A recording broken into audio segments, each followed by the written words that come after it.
Welcome back.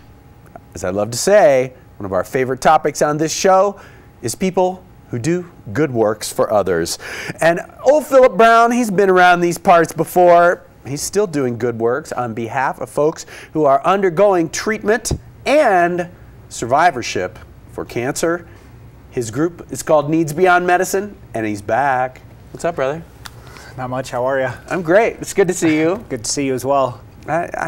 You make me feel good. You make me feel happy. When you come back, I know you love what you do, and it's cool to have you here. And we're going to do the thing. What's the latest? What have you been up to doing good things for other people? Yeah, we're still doing good things and trying to do better things as well. We've been doing a lot of educational seminars on college campuses, mostly in southern Utah. And kind of just getting the word to continue to get yourself checked and know your body to... If it changes, you know you're the biggest proponent of yourself. So, and you know, I've been thinking recently, and I'm actually going for my annual checkup next Tuesday, which I feel good about.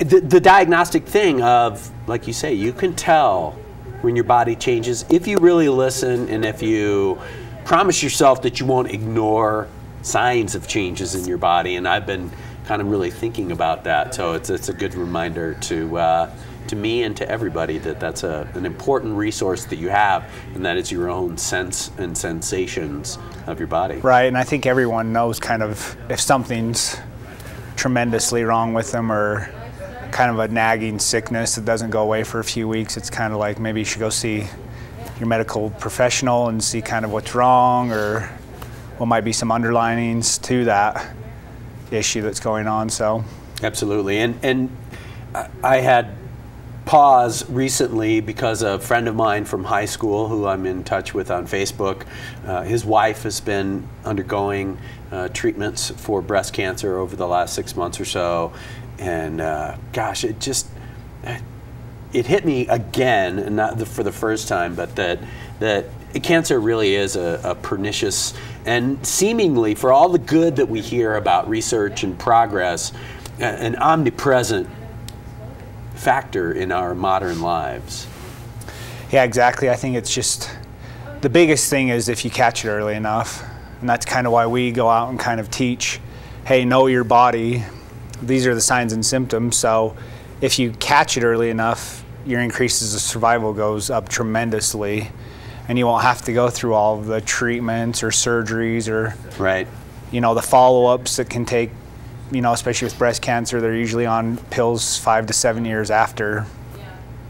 So that adds up too. You know, unfortunately, it hits the pocketbook as well as mentally and physically. So. Well, and you make a great point, and I always go back to, even though he's not such a popular name anymore, Lance Armstrong and the story that he told in his book about his experience with cancer.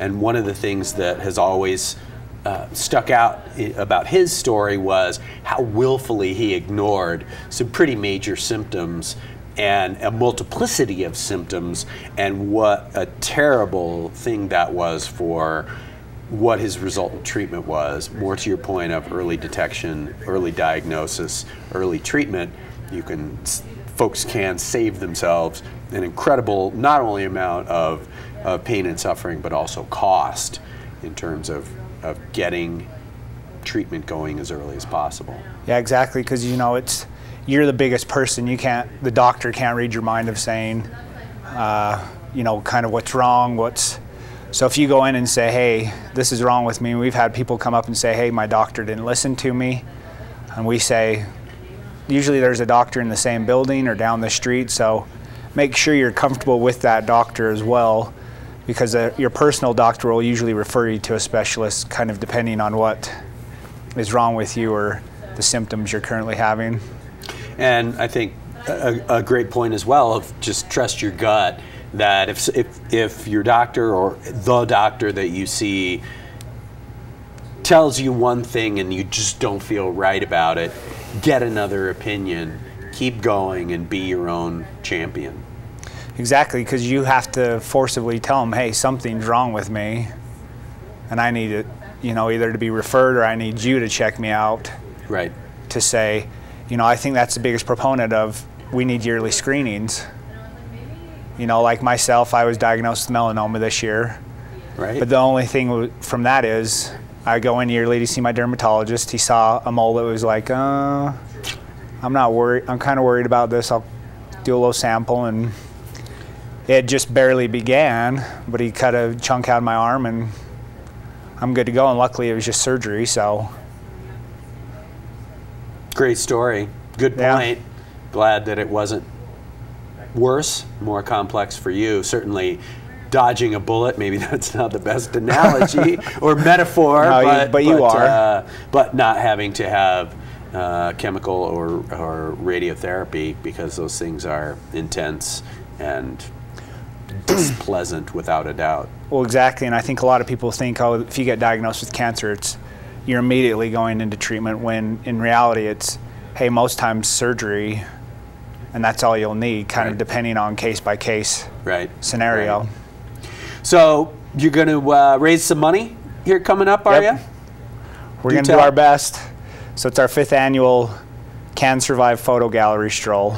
Very cool. And Kevin, we got some pictures, is that right? So this is from last year's event, just all the photos that we showcase. What we do is we just showcase the photos with each individual's survivor's story of kind of what helped them get through treatment and kind of helped them get through it.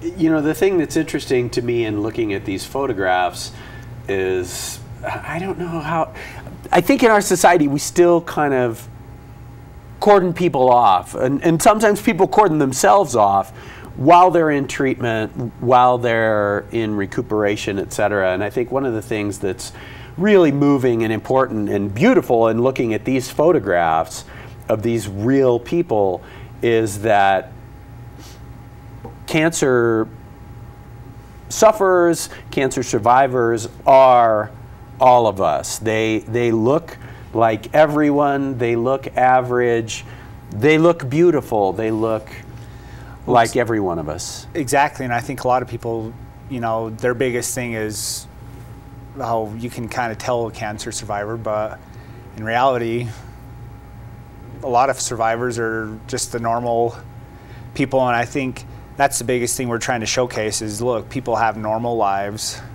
They still do their daily things, still go to work, still take care of their family.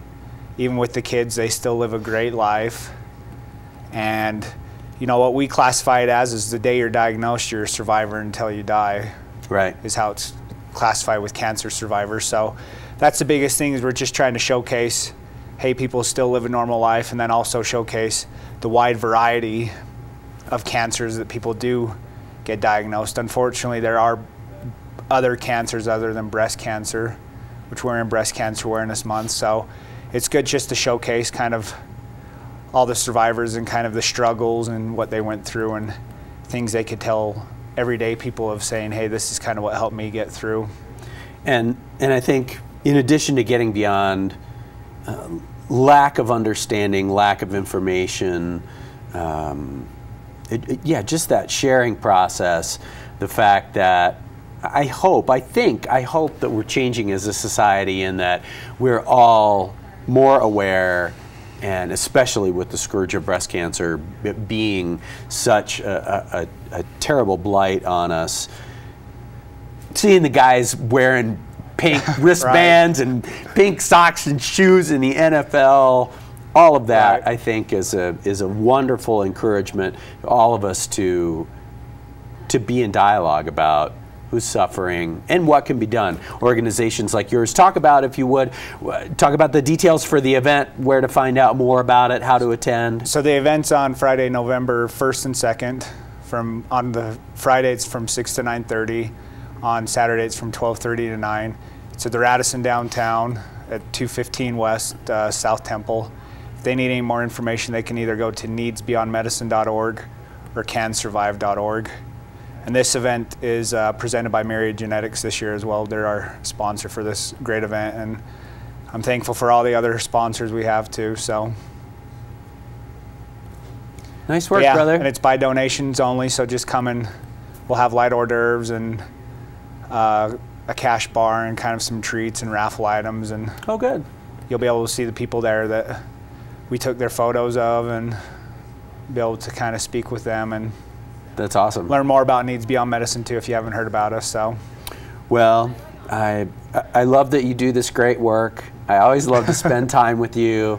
It's a great mission that you've undertaken, and I'm super proud of you, man. It's really cool. Sounds like a great event. Light hors d'oeuvres are always a nice thing, and we'll look forward to seeing you at the Radisson. Needsbeyondmedicine.org. right. For more information. Right. Nice work, brother. Thank you, Terry. Don't be a stranger. Come by anytime you need to tell folks about stuff. You're always welcome. Thank you. It's Philip Brown, needsbeyondmedicine.org. Always great to have him here. The 1st and the 2nd of November at the Radisson downtown. Go, have a little munchies, meet the folks in these beautiful and moving photographs. Give what you can give, participate, learn more. More after this. We'll be right back. It's Mountain Views on Park City Television.